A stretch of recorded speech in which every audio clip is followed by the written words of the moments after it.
Welcome back everyone, History with Hilbert here, and today I'm going to be looking at the Finnsburh episode. Now, today very special because today I'm not actually alone. In fact, this is a collaboration with another awesome channel with the one, the only, the big bad Beowulf, which is Leornende Eald English, a very cool, awesome channel who looks at learning Old English, which is the language that Beowulf was written in, the language of the Anglo-Saxons.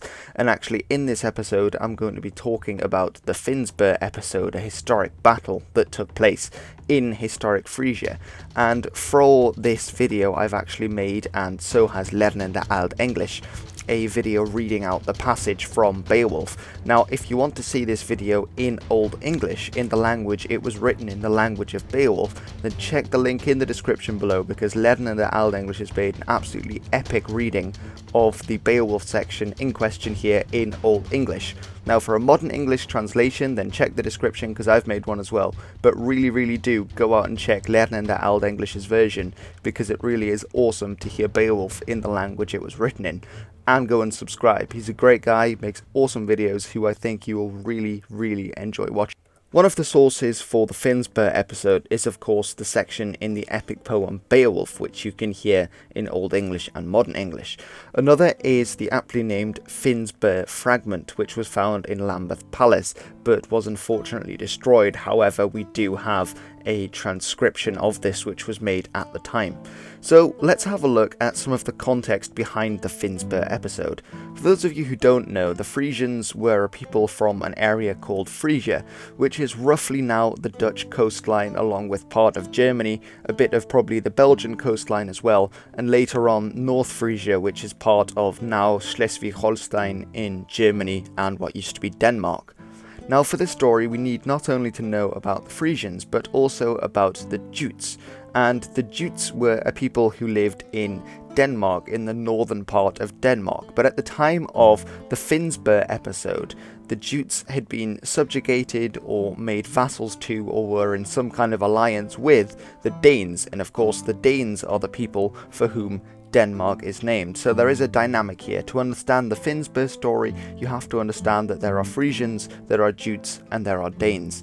Although the relationship between the three is subject to much debate, as we will see. So, what similarities were there then between the Frisians and the Danes? Well, both were fairly warlike peoples. They both spoke similar languages, and both of them followed the old religion, which was followed in Europe, in Northern Europe especially, before the Christianization that occurred a few centuries afterwards. Now, Finnsburh is actually a word which is made up of two other words, making it a compound.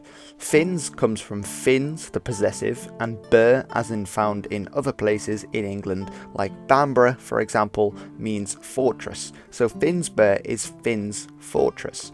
Now, who was Finn, you might say? Well, this is King Finn we're talking about, and King Finn was not a dolphin, but a Frisian king of old. Now, he's called King Finn Folkvalding in Widsith, which is another poem, and Widsith is essentially just a long list of all the peoples of the earth and their rulers, and right there with the Frisians you get Finn Folkvalding, and the ing ending, as you will see throughout this video, is denotive that it's a son of or someone of a certain tribe. So you have the Wulfings in England, they probably descended from a man named Wolf, which yes, does mean wolf, but that was a name back then. So King Finn is the son of Folkvald, although we don't know much about Folkvald, and we don't know too much about King Finn either. He's mentioned as the king of the Frisians in Widsith, this poem that I mentioned, and he's married to probably the Danish queen Hildebert. And Hildebert is going to be very important for this story. Now, Hildebert has a brother, and her brother is Prince Hnaf. And Prince Hnaf is the son of the Danish King Hok. Now, we don't actually know if at this moment King Hok is still alive or if he's dead, but that's not really too essential to the story. Now, the King Hok is called Hok Halfdane, which means half Dane, which probably suggests that he's not entirely Danish. Now, this shouldn't be taken too literally. This was a personal name in the Viking Age and before. Halfdan, for example. You have Halfdan of the Wide Embrace, who conquered areas of Northumbria, for instance, but it probably denotes a mixed heritage at some point. Now, he's also called Hnaf of the Shieldings, and the Shieldings are Shield Danes. Now this could again, Shielding, it's probably a certain group or a tribe from Denmark that's being mentioned. However, it could be interesting to see if the Shield Danes are in fact some sort of Huskarla, housecarls who are elite fighters, but that's not mentioned anywhere, that's just me theorizing. Now again, he is Queen Hildeburh's brother, which makes him the brother-in-law of King Finn of the Frisians. And he's also a leader of the Danish party that goes to Finnsburh. Before the fight at Finnsburh, we see that there was some kind of war between the Frisians and the Danes, because for quite a long time the Frisians and Danes were seen as mortal enemies of one another. Now what ended this war is what's interesting and plays a central role in the fight at Finnsburh and the motives for it. And actually it's Queen Hildeburh who went and married King Finn, and it's insinuated throughout the fragment and throughout Beowulf, and also because Hildeburh is Prince Hnaf, the Danish prince's brother, that she is a Dane who has married the Frisian King Finn, and she is actually called the Freothueber, the peace weaver, so weaving peace between the two nations. And as you can see, Hildeburh's role is quite a tragic one in the extract to come. Now, we see that a Danish party, possibly with Jutes as well, but I'll get into that a bit later on, comes down from Denmark and goes to Frisia, to Finnsburh. So I'm guessing Finnsburh, again, it's Finn's fortress, so it's probably Finn's hall, where they come for probably some sort of banquet and other things that aren't really explained in the text, but we can guess that they came possibly to pay tribute or something similar. What happens is unclear, although what we do know is that a certain fight broke out, probably honor-based. Someone probably insulted someone else or reminded them of a past injury, which then didn't go down too well in this era of honor and men with huge bravados and egos. So what's really important is that a fight breaks out between the Frisians and the Danes inside Finnsburh. And what ends up happening is that the Danes and possibly the Jutes fighting alongside them get trapped inside this hall, while the Frisians on the outside with King Finn start besieging them and blockade them into the hall. Now this goes on for 5 days and 5 nights, and Beowulf the poem tells us that none of the defenders died, while a great many of the Frisians were killed. I'll get into this a little bit later on, but for now, let's roll with it. However, on the 5th day, we do hear, and this is where the Finnsburh Fragment ends at this point, when the Danish prince Hnaf, he turns to one of his warriors and asks, "How are the men doing?" That's where the Finnsburh Fragment ends, but Beowulf picks up straight away.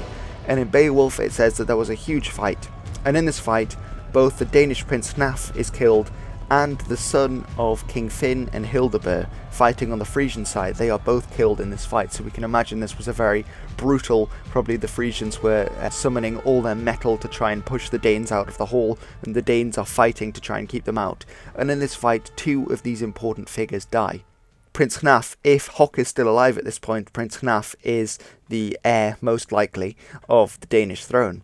And we know that being the only son mentioned in the fragment in the episode, that the unnamed son of Hildeburh and Finn is the heir to, probably the heir to the Frisians, or the Frisian throne as well. And again, it's not sure if this was a king of all Frisia, probably not, because it's a bit before famous Frisian kings like Aldgisl or Redbart, but let's just roll with it for now. Upon the deaths of these 2 important figures, both sides stop fighting and create a funeral pyre, upon which King Finn's son and Prince Hnaf are both burnt. Now at this point it's very interesting because the 2 sides sign a sort of treaty, a truce together with certain obligations being vowed, and a lot of emphasis is played on the Frisian half of this bargain, whereas no emphasis is placed on the Danish part. Now I'm going to get into why that is in just a minute, but now we need to introduce another important character, and this is the character of Hengist. Now you history fans and Anglo-Saxon buffs may be thinking, hold on a minute, Hengist, I know that name, you do, there's a possible connection there between this Hengist and the first Anglo-Saxon king of Kent. Now, he and his brother at some point in roughly the 450s, which is around the estimated same time as this event, which adds extra allure to this theory, that Hengist and his brother Horsa were the ones who came over to Britain, probably first as mercenaries, and then conquered the kingdom of Kent, leading to the Anglo-Saxon invasion of Great Britain, or England rather. Now as well, Hengist is chosen as the leader of the Danish party upon Prince Hnaf's death, and he's going to play a very important role in the episode, but more on him later. So now let's have a look at some of the Danish bias that I've been hinting towards. Now obviously I'm a proud Frisian, and I wouldn't be doing my job properly if I didn't fight back and, fight the Frisian corner here, because it does seem like the Danes are having a pretty easy time of it. So, one thing that I'd like to question is, why did the defenders, i.e. the Danes trapped inside the hall, accept a peace treaty if they had lost no men up until the 5th day and killed so many of Finn's thanes? It doesn't really make sense. Surely if they are steamrolling the Frisians like we're led to believe, then they would just keep fighting because they're going to end up slaughtering all of the Frisian thanes and make away with all the treasure. So I think the fight's a lot more balanced than it's made out, especially if their leader Hnaf has been killed. Now I think most of their men would be trying to save their prince, obviously, especially in this time, save their ring giver, rather than let him be killed. So it seems very strange that only their leader would be killed and hardly any of their men. I think rather many of their men would have been killed in trying to stop their leader being killed. Secondly, why isn't the Danish side of the bargain mentioned? And this, spoiler alert, is because they probably broke their side of the bargain later on, although obviously I'll get into that. And thirdly, why is the treaty so unfavourable for the Frisians when they have the Danes trapped inside their hall? Now if we look at it from the Frisian point of view, they have a hall full of Danes in the middle of their royal camp. The Danes are trapped inside the hall. I mean, surely they've heard of fire, or starving the enemy out, or something like that. So it seems very strange that the Frisians would accept a very unfavourable treaty in which essentially they have to share the hall with the Danes, the Frisians have to give gold to them, and King Finn explicitly says that anyone who reminds the Danes of the event, of course the event in which their prince was killed, would be put to the sword. So this seems like a very unfavourable treaty, and again, we hear nothing of the Danish side of the bargain, which there must have been a Danish side to this bargain.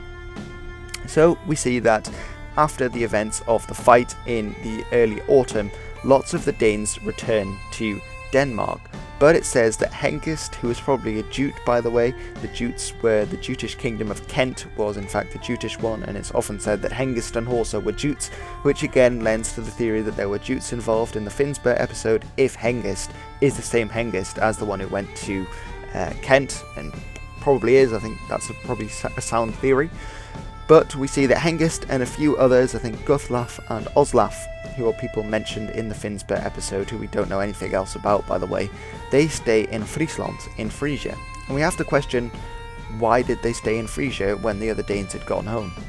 Perhaps it's all part of the plan, but then again, this might hint towards the Danish side of the bargain. Perhaps King Finn kept them there as hostages, or perhaps they were left there to fight alongside the Frisians in other wars if they were these esteemed warriors. We're not entirely sure, but it's fun to theorise. Now as well, I'm going to draw into focus one of the central themes of the Finnsburh episode, which is Queen Hildebert and the choices that have to be made, and Queen Hildebert's sorrow, because of course Queen Hildebert has in recent succession lost both her brother Hnaf and her son with King Finn. And you might be thinking, well, she's a Danish queen living with her mortal enemies, she's going to have a hell of a time and going to be really happy when she can leave. But actually the poem says that in the hall where all this suffering happens, the hall where both Hnaf, her brother, and her son are killed, was the place where she enjoyed the happiest years of her life, presumably with King Finn and with her son. So I wouldn't really draw that conclusion from here, so I'd say that Hildebert is also really being torn between loyalty to obviously her son, her adopted people, to King Finn and the Frisians on the one hand, and her ancestral kin, her brother, her father, and the Danish people on the other hand. So this is sort of the dilemma that Hildebert faces throughout the Finnsburh episode. Now she's not the only one facing a dilemma. And if we go back to Hengist, we see that Hengist has to choose between if oaths are more important, his oath to King Finn, or loyalty. Loyalty to both the dead Prince Naf, loyalty to vengeance, which is a very important theme in the Anglo-Saxon world. If you look at, for example, the story of Sigurdur. And now what ends up swinging Hengist's decision is actually a young man who comes up to him, and there are a few theories as to this, but I think it's quite clear that this young man, who is named Hunlafing, again, probably this means the son of Hunlaf. Hunlaf isn't mentioned in the rest of the text, but again, you see the construction with the ing ending there. But we see that Hunlafing comes to Hengist in the winter while they're in Frisia, while he hasn't made up his mind about what he's going to do, if oaths or loyalty are more important, and he places his sword on Hengist's lap. Now, this might have been as a sign of vassalage, which is how they used to do it. They used to use a sword and swear on a sword their oaths to each other. But what I think, and other scholars have theorized as well, is more likely is that him putting the sword on Hengist's lap is saying, look at this sword, you have an oath, a duty to Prince Naf, to the Danes, to the Danish honour, to go out and to finish what he started, essentially gan and get them.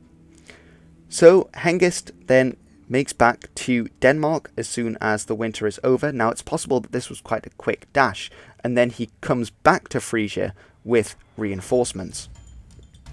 And then once he's in Frisia, they attack Finnsburh and they make a great slaughter of the Frisians. King Finn is killed, they burn the place down, they take all the loot, and with Queen Hildebert in tow, they escape back to Denmark, happily ever after for the Danes, not so much for the Frisians. Now a quick note to make here is that one of the words used, and this is again where the Jutish sort of idea comes from, is that the word Eoten is used. Now Eoten in Old English could mean either Jutes, which, by the way, I'll explain how that's possible because they sound very different. In modern English, the J is pronounced as a je, like in French. The French word for garden is jardin. In the Dutch language, in Frisian, Danish, in all the Germanic languages apart from English, the J is pronounced like a y. So if you say Jute, then you see it sounds more like Eoten, that kind of thing. In Dutch, the word for Jutes is Juten, so you can see that sounds a lot more like the word there, but little explanation there. But Eoten actually can also mean giants. Now, if you look at Lord of the Rings, for example, a word that's similar to this is Ent, and J.R. Tolkien, who wrote Lord of the Rings, was a professor of Old English, so you can see that a lot of the ideas there are very similar. So how do we explain this mysterious Jutes or giant situation? Well, there has been an awful lot of debate about this, and I mean an awful lot. Like, you would think you wouldn't be able to write that much about, say, 100 lines in Beowulf. You'd be wrong. You'd be very, very wrong. There are whole books about the Finnsburh episode, I kid ye not. But one theory for a Jutish faction or contingent is that there was one helping the Frisians against the Danes. Evidence for this is that throughout the section, the word Eoten or Eotenbarn, which is probably pronouncing that very Frisian, but that means the children of the Eoten, so either the giants or the Jutes, but it seems to be used interchangeably with the Frisian, so perhaps simply as enemy. Now, some people have taken this literally to mean that the enemies of the Danes were partly Jutish, so there was a Jutish contingent, and others have taken that to mean just that it's just the Frisians. But one explanation is that there was a Jutish faction within the Frisian camp of King Finn, which then again might lead to why there is this whole meeting and this bad feeling between them, that it was caused by the Jutes, which would again add to the sorrow of the whole story, that it wasn't even the two peoples who were being killed's fault, it was the Jutes' fault. But that's reading into it a lot. Another theory is that there was a Jutish contingent in both the Frisian and the Danish camps. Now, it's very likely that there was, in fact, it pretty much states that there was a Jutish contingent or some Jutish force within the Danish side. Obviously, Hengist, if he is the same Hengist as the one who went to Britain, he was a Jute, so that seems likely. Another explanation is that the term Jutes is used for Frisians who are occupying Jutish territory either in England or Denmark, probably in England. But this theory does rely on a couple things to be true. One, it relies on that the Frisians ever occupied Jutish territory, which we have next to no evidence for. Two, it would rely upon there already being established Jutish colonies in England, which puts the date after 450. Which is possible, but then the theory with Hengist probably wouldn't work, because it probably would have mentioned that Hengist, oh yeah, that guy who bashed the Celts in, but it doesn't say that, so not entirely sure. The fourth theory is that Eald is simply referring to the Frisians and that there are no Jutes present, but then why would it refer to the Frisians as Jutes or giants? Or perhaps it's that the Frisians back then even were quite tall, so they were calling them giants, but that's probably not the case, because the Dutch growth spurt has been more of a thing of the last few hundred years rather than the last few thousand. So if we look at Hengist again, it might be so that Hengist is one and the same with the Hengist that went to England, and if so, there are a few interesting theories that we can take from this. One theory is that after Hengist, he is a big success in the Finnsburh episode. Obviously, he picks up the pieces, the Danish prince is being killed, the Danes are, gone home in dishonour, but when Hengist comes back, he defeats the Frisians, he takes Queen Hildeburh back, he kills King Finn, the mortal enemy of the Danes, he restores the Danish honour, and he brings all the loot back to Denmark, which could make Hengist a massive hero in Denmark. Perhaps even so that Hok, if he's still alive, would give Hengist many gifts. Gifts which could buy men, men which could conquer land, men which could conquer Kent, meaning that the Finnsburh episode is very important for the history of England, because without the Finnsburh episode, without this injection of wealth which he took from Finnsburh, and fame which would attract men to his banner, Hengist might not have been able to go over to England to work as a mercenary and then to overthrow the Britons and start the Anglo-Saxon invasion. Now this is an interesting theory, it's very interesting indeed, because it could relate the whole Anglo-Saxon invasion back to this one point. Although I don't think everything in the Anglo-Saxon rotation, in the Anglo-Saxon invasion rotates around Hengist, although it is an interesting theory. A second theory, one which my friend came up with actually, which I thought was really interesting, is the reverse of this, or partially the reverse of this. One could look at this as being that Hengist went to Frisia on perhaps a diplomatic mission. It was probably a mission to see that everything was going okay. We know that there was probably conflict before, and that Hildeburh was the one who was meant to sort it out by getting married. One could see the Finnsburh expedition as being tragic for the Danes. Perhaps if King Hok was dead, or even if he was alive, and then his only son, say that Hnaf was his only son, was killed there, then it would leave him heirless, or if Hok was already dead, it would leave the Danish throne empty, which could lead to civil war and unrest.